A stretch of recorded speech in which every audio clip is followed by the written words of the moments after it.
नमस्कार, मी पंजाब हवामान अभ्यासक मुक्काम पोस्ट गुगळी धामणगाव तालुका शिरूर जिल्हा परभणी। परत एक सर्वांना सांगू इच्छितो, कोकणात देखील मुसळधार पाऊस पडणार आहे, म्हणून कोकण पट्टीच्या लोकांना देखील काळजी घ्यायची गरज आहे। त्याच्यानंतर सगळ्यात महत्त्वाचं म्हणजे मुंबईला ह्या 4-5 दिवसात म्हणजे 14 ते 8च्या दरम्यान अतिवृष्टी होणार आहे, मुसळधार पाऊस पडणार आहे, म्हणून मुंबईच्या सर्व जनतेने काळजी घेण्याचं हे करावं। पुलाच्या फरशीव पाणी आल्यास पुढे जाऊ नका, आणि ही सगळ्यांना विनंती आहे। त्याच्यानंतर सर्वांना शेतकऱ्यांना सांगू इच्छितो, राज्यामध्ये 14, 15, 16, 17, 18 पर्यंत पूर्व विदर्भ, पश्चिम विदर्भ, दक्षिण महाराष्ट्र, उत्तर महाराष्ट्र, कोकणपट्टी, खानदेश, मराठवाडा सगळ्या भागामध्ये दररोज 2-2 दिवस मुक्काम घेत पाऊस पडणार आहे, म्हणून हा अंदाज लक्षात घ्यायचा।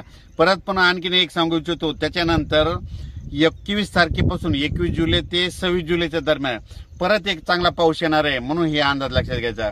मागच्या अंदाजामध्ये सांगितलं होतं की राज्यामध्ये 2 म्हणजे 16 तारखेला एक कमी दाबाचा पट्टा तयार होणार आहे, आणि त्याच्यानंतर 19 तारखेच्या नंतर एक होणार आहे, आणि हे 2 देखील कमी दाबाचे पट्टे झाल्याच्या नंतर ते महाराष्ट्रामधून जाणार आहे। आणि योगायोगाने तुम्हाला एक सांगतो, आता सध्या पंढरपूरची यात्रा आहे, हा पंढरपूरच्या यात्रेकडे म्हणजे आता उद्याचा पाऊस 15, 16, 17चा पाऊस पंढरपूर, सातारा, सांगली, सोलापूर, कोल्हापूरमध्ये तिकडे देखील पडणार आहे। परभणी, नांदेड, बीड, जालना, संभाजीनगर, नगर जिल्ह्यात देखील चांगला खूप पडणार आहे।